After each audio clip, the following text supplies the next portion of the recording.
s'interroge sur le fait qu'au Congo, aujourd'hui, il est difficile de suivre, pour schématiser, les leaders politiques parce qu'il n'y a plus de doctrine, il n'y a pas d'idéologie. Et il aimerait bien savoir quel contenu je donne au pacte républicain. Ma démarche en politique est tout à fait simple. Je dis, regardons notre pays. Nous sommes sortis d'une conférence nationale qui a été d'ailleurs la plus longue d'Afrique et qui a eu le mérite d'autopsier toute la pratique politique de notre pays en 30 ans d'activité politique. Les conclusions de la conférence nationale, c'était pour moi la voie, d'abord le refus de tout ce qui devait contribuer à la division, parce qu'on en avait souffert, le refus de l'arbitraire, le refus de la conquête du pouvoir par la force, et notre Constitution est là pour témoigner de cela. C'était même l'occasion d'un pardon qui très tôt s'est avéré immérité par ceux qui ont eu ce pardon-là. Nous sommes tombés dans les choses les plus avilissantes pour un pays qui était passé par la conférence nationale. Le retour de l'idéologie, de l'ethnocentrisme, du régionalisme, comme mode de gestion de l'État. Première chose. Aujourd'hui, les mécanismes qui ont été mis en place, le comportement de ceux qui ont eu le pouvoir, ont repoussé les uns et les autres vers leur tribu. Je dis, la tribu, la région, est une réalité culturelle de notre pays. Et peut-être que cette réalité subsiste quelque part au fond de nous-mêmes. Peut-être qu'à des moments donnés, comme une réaction à un vaccin, ça ressurgit. Je dis, c'est une réalité dans notre pays. Mais c'est une réalité qui nous a amené à les conséquences que nous voyons sur le terrain aujourd'hui. Mais la seule chose en République qui puisse nous mettre d'accord, qui n'a pas besoin d'être, de prendre en considération la tribu, la région, ces sentiments-là, c'est quand même les lois et règlements de notre pays. C'est quand même la Constitution. Au moins, voilà les éléments objectifs. Si nous nous efforçons, les uns et les autres, à les considérer comme étant les éléments recteurs de la vie nationale, nous pouvons au moins nous accorder sur cela. Au moins le consensus peut se faire autour des lois et règlements qui ont été votés par les représentants de notre peuple et qui s'appliquent indistinctement à chaque citoyen congolais. Voilà le sens que je mets au pacte républicain. Lorsque chaque Congolais qui assume une parcelle de responsabilité se réfugiera dans les textes, dans la Constitution, dans tout ce qui est loi et règlement de notre pays, pour résoudre les problèmes, justement, tout cet arsenal est mis en place pour gérer la société moderne. Je dis, le fait que les uns et les autres autour d'un pacte républicain nous accordons sur ces choses est de nature à mettre des garde-fous à des comportements déviants. Voilà ce que je veux dire à travers l'expression pacte républicain.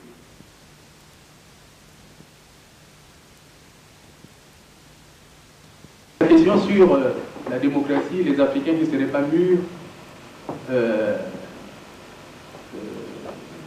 pour appliquer la démocratie chez nous. Bon, je sais que quelqu'un d'autre a dit plusieurs sociétés, plusieurs types de démocratie. Mais les principes démocratiques, je pense, à la base, sont les mêmes.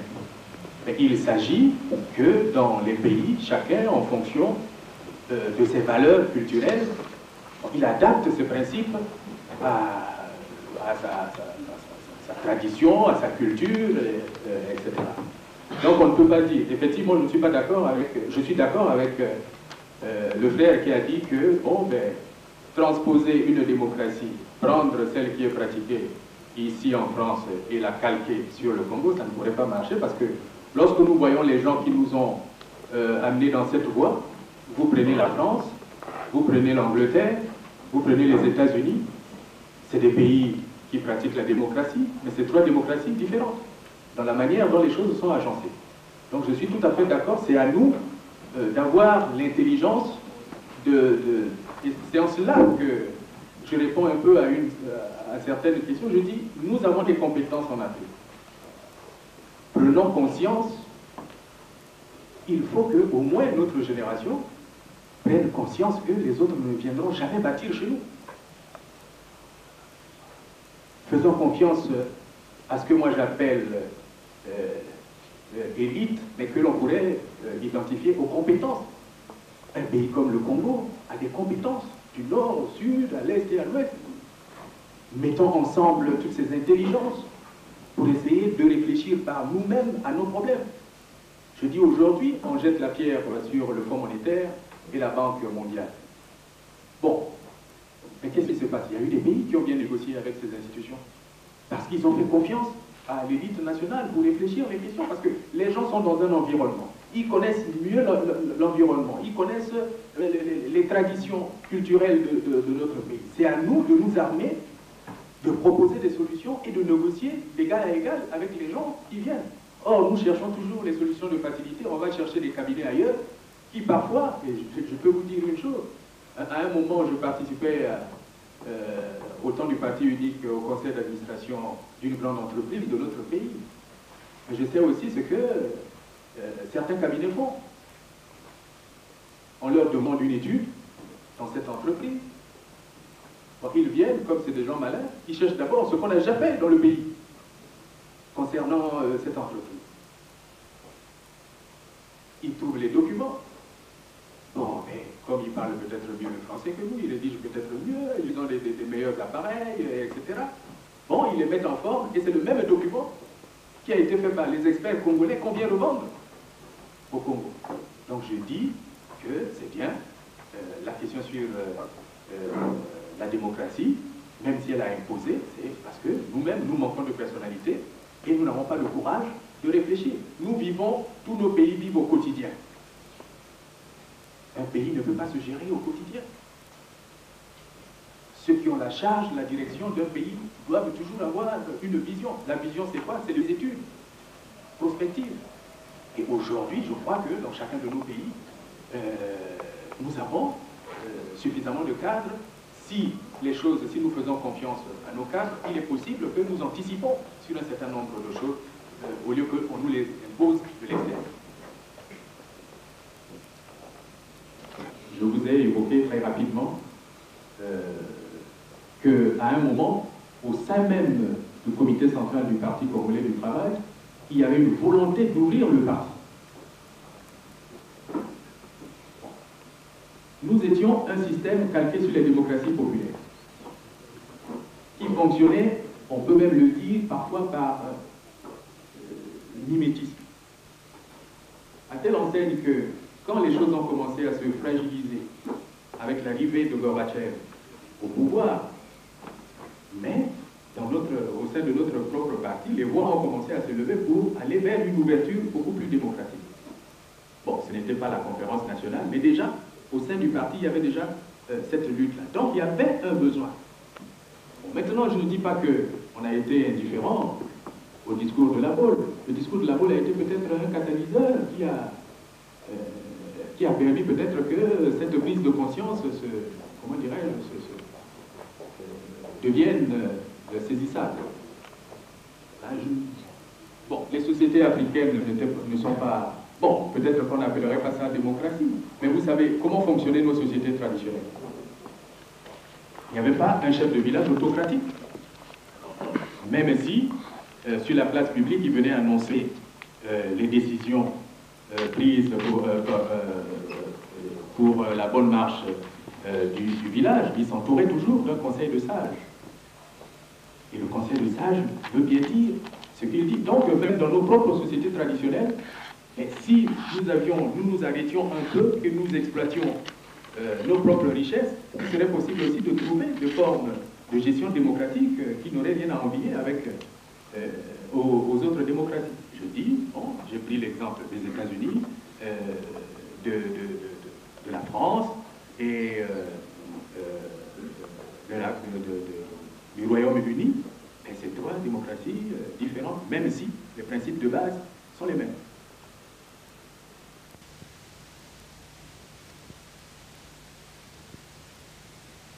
Pour que nous allions vers un État-nation, pour nous aujourd'hui, en urgence, il faut réconcilier les Congolais. Il faut que nous dépassions tous les clivages liés au particularisme des uns et des autres. Il faut que nous dépassions cela parce que en 35 ans de vie politique, nous avons vu ce que les recettes du tribalisme, du régionalisme ont apporté à notre pays. Donc je dis qu'il faut aller vers une réconciliation. Il faut aller vers le retour à un état de droit dans lequel les droits des citoyens sont respectés par les pouvoirs en place. Enfin, il faut aller vers une société gérée qui reconnaisse l'égalité de chance des uns et des autres. C'est un facteur de réconciliation. Lorsque, je prends un exemple que j'avais pris au cours d'un entretien comme celui-ci que j'avais eu avec les autres. Prenons que nous soyons dans le Congo retrouve un état de droit, les principes républicains sont respectés, les valeurs d'éthique sont exigées,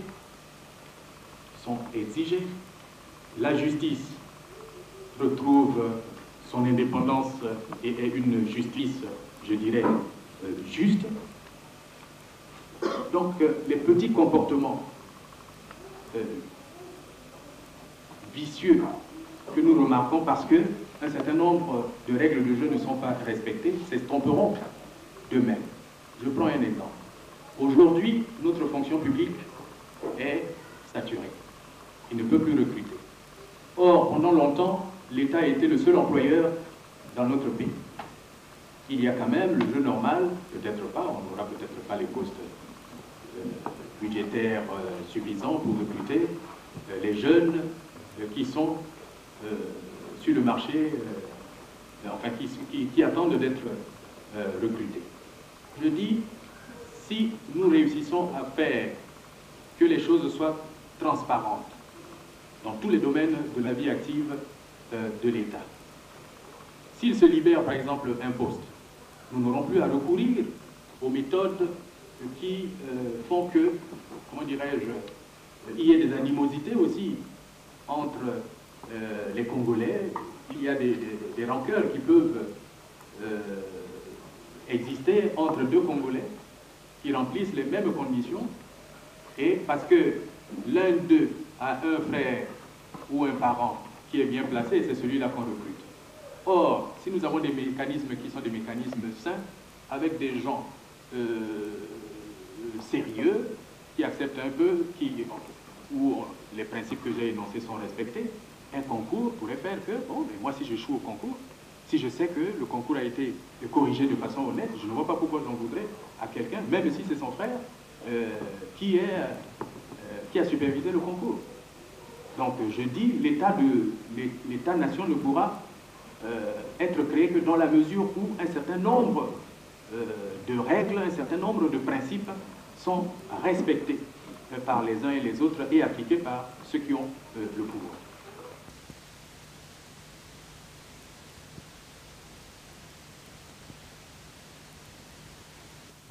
Surtout, il a posé une question, il dit « Moi, je rejette la décentralisation ». Non, je ne pense pas l'avoir dit dans le livre. Je dis « La décentralisation ne doit pas être un slogan politique. La décentralisation, pour moi, doit être précédée par un programme d'aménagement du territoire. Lorsque vous avez préparé les conditions pour que les régions se prennent en charge en mettant un minimum d'infrastructures, en y affectant les cadres compétents. À ce moment, vous aurez donné un contenu à la décentralisation. C'est ce que je dis. Je n'ai pas dit que je suis contre la décentralisation. Je dis, si la décentralisation est un slogan politique, alors dans ces conditions-là, nous n'aurons rien fait. Est-ce que la décentralisation veut dire affecter un préfet du coin, dans son coin, et puis le préfet arrive là-bas, il n'a même pas un véhicule, il n'a même pas une maison? C'est quoi ça? Pour moi, c'est un slogan politique. Et ça, je le rejette. Sinon, je ne suis pas contre la décentralisation. Justement, le développement harmonieux de nos régions passe par une décentralisation bien étudiée, bien contrôlée. Et la première phase de la décentralisation, à mon humble avis, c'est la préparation des conditions dans un aménagement de territoire qui permettrait que la décentralisation s'assèche effectivement.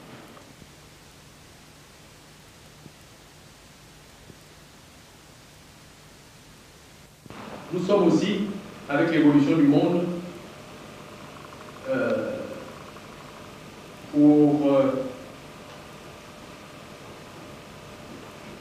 essayer de gérer l'économie du pays avec la perspective de nous insérer dans la logique des grands ensembles.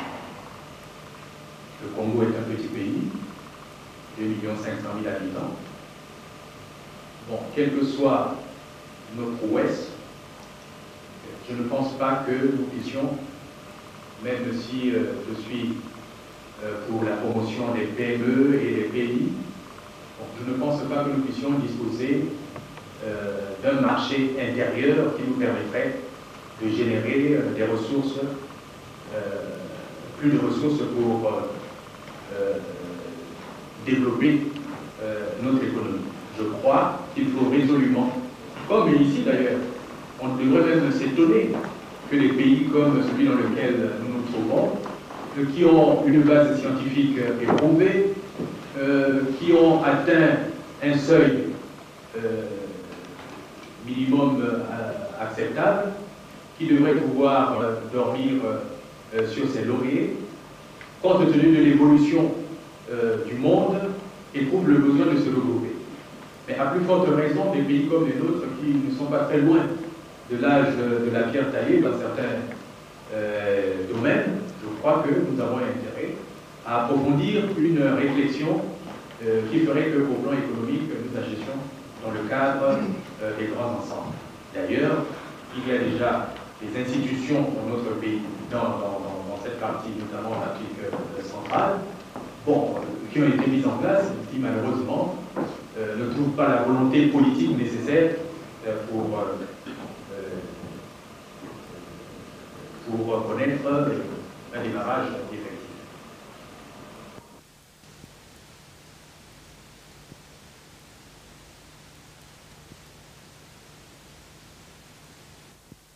Justement structurel. Bon, je suis d'accord avec M.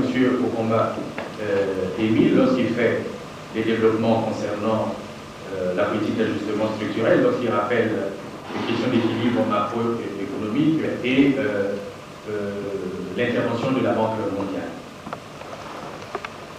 Dans la situation du Congo, je ne vois pas comment nous pourrions nous passer de l'ajustement structurel. Je parlais il y a un instant de notre structure économique qui est essentiellement fondée sur les entreprises d'État.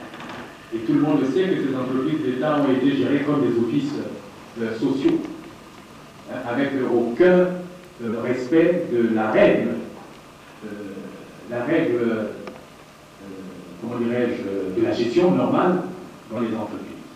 Donc aujourd'hui, je considère que nous n'avons même plus d'outils de production. Mais là où je ne suis pas d'accord avec l'ajustement tel qu'il s'opère chez nous, et là on revient à la question politique de l'exclusion, je ne suis pas d'accord. Si on doit faire de l'ajustement, nous devrions nous s'entourer de toutes les compétences, et au Congo nous avons les compétences capables de réfléchir sur le contenu des programmes à négocier avec les institutions internationales. Nous avons les cadres.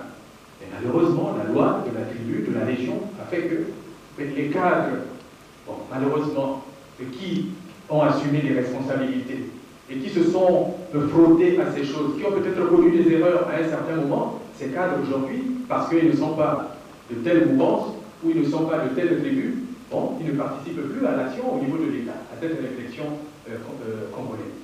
C'est pourquoi je dis, pas d'exclusion, allons vers une réconciliation, faisons appel à toutes les compétences de notre pays, rassemblons nos énergies pour que nous réfléchissions par nous-mêmes, parce que nous avons d'abord les moyens de le faire, nous sommes dans un environnement que nous connaissons, et à ce moment, nous aborderons ces messieurs de la Banque mondiale et du Fonds monétaire dans un débat,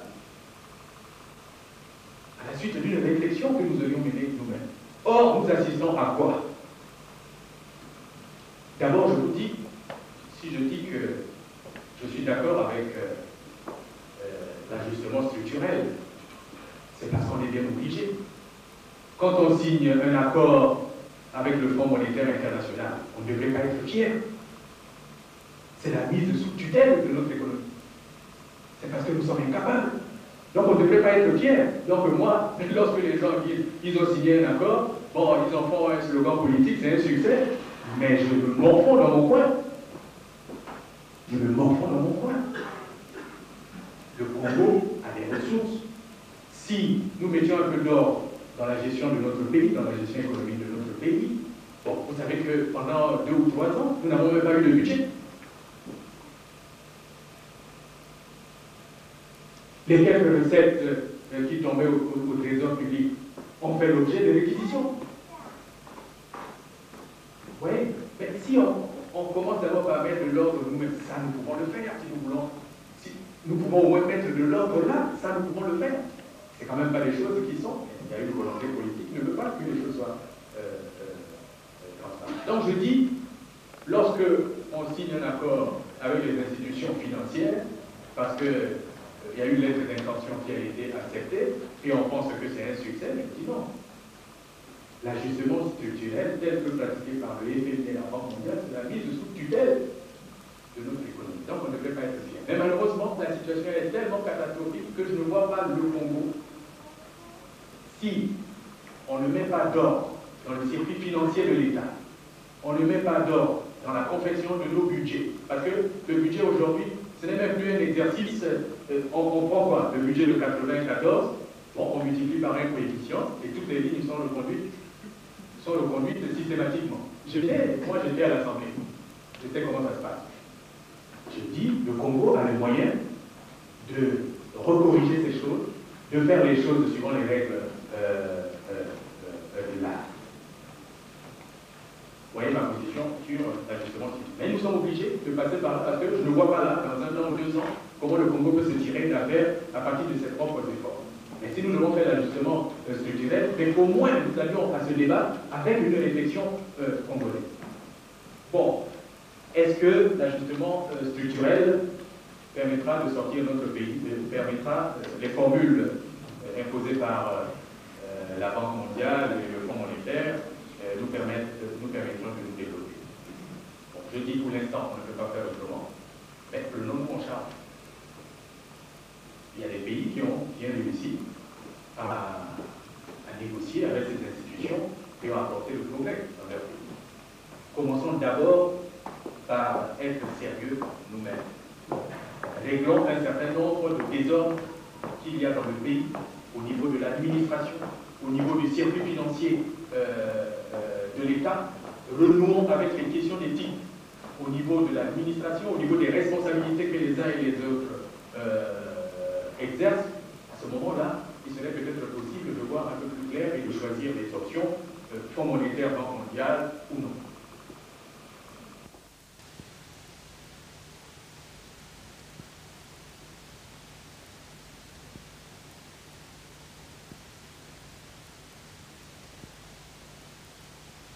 Avec quels hommes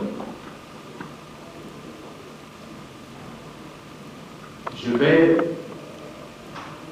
si j'ai bien compris, mettre en œuvre la vision que j'ai de notre pays. Mais d'abord avec les gens qui ont accepté la rupture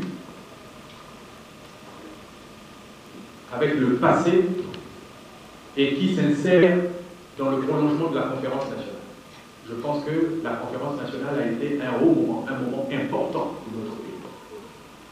J'ai parlé tout à l'heure que la conférence nationale a donné un pardon à des gens qui ne le méritaient pas, puisque nous sommes tombés encore plus bas qu'avant. Je marcherai avec ceux qui ont décidé de se remettre en cause et qui partagent des idées simples qui sont les miennes. La transparence dans tout ce que nous entreprenons, que ce soit comme maintenant ou dans les actions futures. La volonté de dépasser les blocages ethno-régionalistes. La pratique du tribalisme et du régionalisme a montré ses limites. La volonté de renouer la confiance entre les Congolais. C'est à ceux qui ont le pouvoir de rassurer les autres et d'engager une dynamique qui ne soit pas faite de malice. On n'a aucun intérêt à faire que les communautés de base s'affrontent les uns avec les autres. Voilà un peu les gens qui acceptent, bon j'oublie certaines choses puisque je les énumère de tête. Je suis pour ceux qui pensent que il faut peut-être faire aujourd'hui la politique autrement. Il faut éviter d'infantiliser notre peuple. Le peuple a droit à participer à l'action du développement. Il faut que nous créions les conditions pour que notre peuple se prenne en charge. Et nous ne serons respectés que dans la mesure où, même si la coopération demain évolue vers le partenariat, mais nous devions savoir que ceux qui viendront chez nous, ils viendront parce qu'ils y trouvent un intérêt. Et nous devons avoir une réflexion nationale pour que ce partenariat fasse aussi que nous en tirions notre intérêt au profit de la grande majorité. Mais les partenaires ne viendront chez nous que si on trouve un pays où il fait bon vivre, où il n'y a plus des questions d'insécurité ne se posent pas. Deuxièmement, si on trouve aussi un peuple qui est décidé à se tirer d'affaire. Donc il faut que nous commencions nous-mêmes à nous prendre en charge, à transpirer un peu, si nous voulons que les autres nous respectent et qu'ils viennent coopérer avec nous.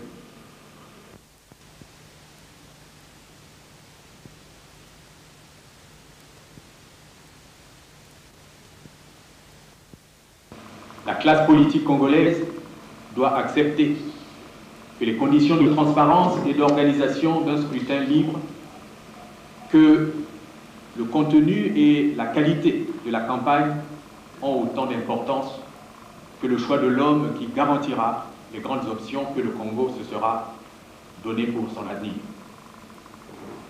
Dans cette approche, étant donné l'entretien continu des milices partisanes et les convulsions sanglantes dont le pays devient coutumier, on peut envisager, et cela me paraît hautement souhaitable, qu'on se rende aux sollicitations de prévention de conflits qui en découleraient, plutôt que de se résoudre à des recours de style pompier. Mes chers compatriotes, le Congo doit repartir dans une direction choisie librement, sur des bases nouvelles et non pas sur des replâtrages politiques, ni sur des limitations des dégâts du présent quinquennat. Le choix des électeurs opposera donc nécessairement une politique alternative à celle poursuivie jusqu'ici. Il opposera les hommes de l'avenir à ceux qui continuent à se tourner vers le passé, inquiets, selon le cas, de leur gestion ou de leurs antécédents qui tous remuent à nos yeux d'horribles souvenirs et confinent à l'échec. Ces hommes du passé aujourd'hui tentent d'aseptiser leur discours et leur comportement à quelques mois de l'élection présidentielle. Pour ma part, j'ai confiance en notre peuple. Voilà pourquoi je me tourne serein vers l'avenir. Ma préoccupation est de promouvoir une autre expérience, une autre véritable politique alternative que le pays, le peuple et la jeunesse pénalisée sont en droit d'attendre de la classe politique. Congo, ekolo na biso tobongisa yango Congo. Congo, ekolo monene tobosana te Congo. Tolingana toyokana tosalisana malamu bongo tobongisa Congo. Tolingana toyokana tosalisana malamu bongo tobongisa Congo. Congo, cheto ya nene yena tufetito message cheto.